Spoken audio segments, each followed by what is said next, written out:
क्या आपने कभी सोचा है कि लैपटॉप हो या डेस्कटॉप पावर बटन ऑन करते ही आखिर ऐसा क्या होता है और कुछ ही सेकंड में आपका कंप्यूटर काम करने लगता है। विंडोज़, लाइनक्स, यूनिक्स क्या है आखिर ये और इनमें से कौन सा बेहतर है और कौन सा ज़्यादा यूज में है। तो आज की वीडियो में हम इन सभी ऑपरेटिंग सिस्टम के बारे में पढ़ने वाले हैं। तो वीडियो को आप अंत तक ज़रूर देखिएगा। तो देखिए, सबसे पहले देखते हैं हम लैपटॉप और डेस्कटॉप के लिए ऑपरेटिंग सिस्टम कौन कौन से हैं, है ना। तो सबसे पहले देखते हैं, देखो आमतौर पर डेस्कटॉप और लैपटॉप में प्रयोग किए जाने वाले ऑपरेटिंग सिस्टम जैसे कि विंडोज़ और एप्पल का हो गया मैक ओएस, है ना। डेस्कटॉप और लैपटॉप में सबसे ज़्यादा प्रयोग होने वाले ऑपरेटिंग सिस्टम कौन से, माइक्रोसॉफ्ट कंपनी का ही प्रयोग किया जा रहा है, ठीक है, जो कि विंडोज़ ऑपरेटिंग सिस्टम है। कौन सा, विंडोज़ ऑपरेटिंग सिस्टम, जिसका प्रयोग आमतौर पर सभी लैपटॉप डेस्कटॉप में किया जाता है ना। और दूसरे नंबर पर देखो कौन सा है, वो ऑपरेटिंग सिस्टम है आपका एप्पल कंपनी के द्वारा डेवलप किया गया है। कौन सा है, मैक ओएस, जिसका प्रयोग एप्पल कंपनी के सभी प्रोडक्ट में जैसे कि एप्पल के आईफोन हो गए और मैकबुक हो गए उनमें किया जाता है ना। इसके बाद देखो लाइनक्स भी एक लोकप्रिय ऑपरेटिंग सिस्टम है और जिसका उपयोग लैपटॉप डेस्कटॉप में किया जाता है। और इसकी सबसे खास विशेषता पता है क्या है, ये एक ओपन सोर्स ऑपरेटिंग सिस्टम है ना। ओपन सोर्स मतलब कि क्या होता है, जो बिल्कुल फ्री होते हैं और इनके जो सोर्स कोड होते हैं सभी के लिए अवेलेबल होते हैं। देखो जो लाइनक्स ऑपरेटिंग सिस्टम है ये कई वर्जन में उपलब्ध है और जो काफ़ी पॉपुलर भी है, ठीक है।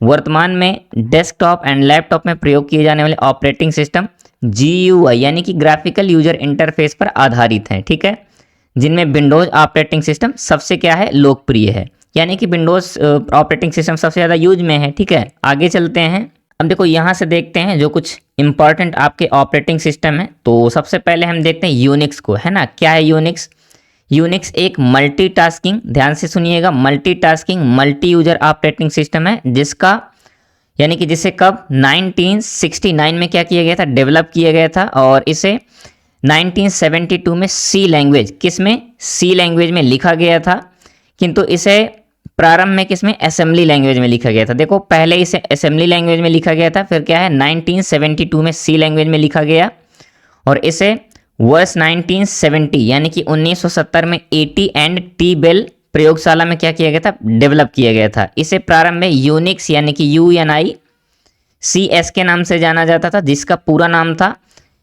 यूनिप्लेक्स्ड इंफॉर्मेशन कंप्यूटिंग सिस्टम, है ना, ये इसका पहले नाम था। देखो बाद में ये यूनिक्स कर दिया गया, UNIX, है ना। इसके पहले ये था UNICS, ठीक है, इसे याद रखिएगा।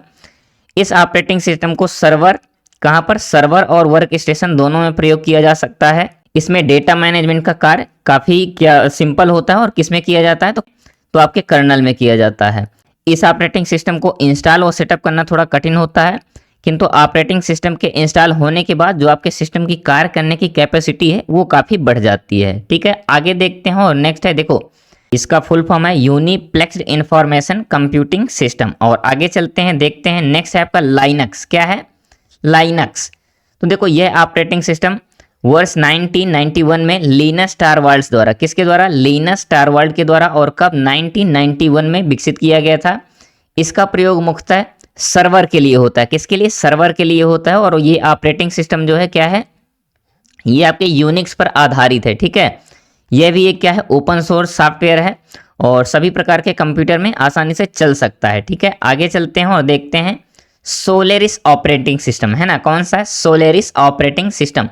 अब देखो सोलेरिस ऑपरेटिंग सिस्टम क्या है, तो इस ऑपरेटिंग सिस्टम का विकास किसने किया था, सन माइक्रो सिस्टम ने। और कब किया था, तो 1993 में, 1993 में किया था, किंतु 2010 में इस कंपनी को किसने, ओरेकल कॉरपोरेशन के द्वारा क्या किया गया था, एक्वायर कर लिया गया था, जिसके बाद इसे सोलेरिस को क्या कहने लगे, ओरेकल सोलेरिस के नाम से जाना जाने लगा। और ये जो ऑपरेटिंग सिस्टम है क्या है, सिस्टम मैनेजमेंट तथा नेटवर्क के कार्यों को काफ़ी आसानी से कर सकता है, ठीक है। नेक्स्ट देखते हैं, नेक्स्ट है आपका भारत ऑपरेटिंग सिस्टम सॉल्यूशंस। अब देखो इसको किसने डेवलप किया था, तो इस ऑपरेटिंग सिस्टम को CDEC, है ना, यानी कि centre for development of advance computing के द्वारा विकसित किया गया था। और ये भी क्या है, एक ओपन सोर्स सॉफ्टवेयर है ना।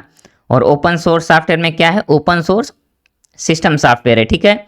इस ऑपरेटिंग सिस्टम की विशेषता क्या है कि भारतीय क्षेत्रों में प्रयोग करने के लिए बनाया गया है। और देखो GNU लाइनक्स वर्जन 50 क्या है, इसका सबसे नवीनतम संस्करण है। ठीक है, आप देख सकते हैं B है ना, OSS, ये क्या है आपका भारत ऑपरेटिंग सिस्टम सॉल्यूशंस। ठीक है, नेक्स्ट देखते हैं आपका MS DOS। अब देखो MS DOS क्या है, तो MS DOS ये एक सिंगल यूजर ऑपरेटिंग सिस्टम है। पहली बात तो ये आपको ध्यान रखना है, सिंगल यूजर ऑपरेटिंग सिस्टम है, यह माइक्रोसॉफ्ट द्वारा विकसित ऑपरेटिंग सिस्टम है। ठीक है, और ये क्या है, एक नॉन ग्राफिकल है ना, यानी कि ग्राफिकल यूजर इंटरफेस पर आधारित नहीं, ये क्या है कमांड लाइन ऑपरेटिंग सिस्टम है। ठीक है, यह ऑपरेटिंग सिस्टम यूजर फ्रेंडली नहीं है। क्यों नहीं है, क्योंकि अगर ये GUI बेस होता यानी कि ग्राफिकल यूजर इंटरफेस होता तो क्या होता, थोड़ा सा यूजर फ्रेंडली होता। और देखो रीजन क्या है, क्योंकि इसमें क्या है कमांड को याद रखना पड़ता है, और इतनी सारी कमांड याद करना थोड़ा सा तो इम्पॉसिबल है ना, मतलब इम्पॉसिबल नहीं है लेकिन थोड़ा सा टफ है। अब MS DOS का अधिक प्रयोग नहीं किया जाता क्योंकि ये ग्राफिकल सुविधाएं प्रदान नहीं करता है। ठीक है, आगे चलते हैं और देखते हैं विंडोज।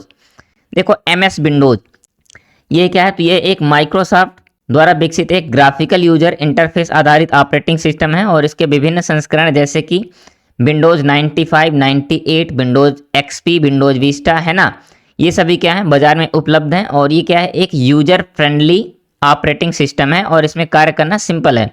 अब देखो यूजर फ्रेंडली क्यों है, क्योंकि इसके जो भी ग्राफिकल होते हैं तो ग्राफिकल से हम काफ़ी आसानी से समझ जाते हैं, जो आइकन्स होते हैं तो उनसे हम काम को ईजी तरीके से कर सकते हैं। ठीक है, तो उम्मीद है दोस्तों आप सभी को इस क्लास से बहुत सारी जानकारी मिली होगी, तो प्लीज़ एक लाइक तो बनता है ना।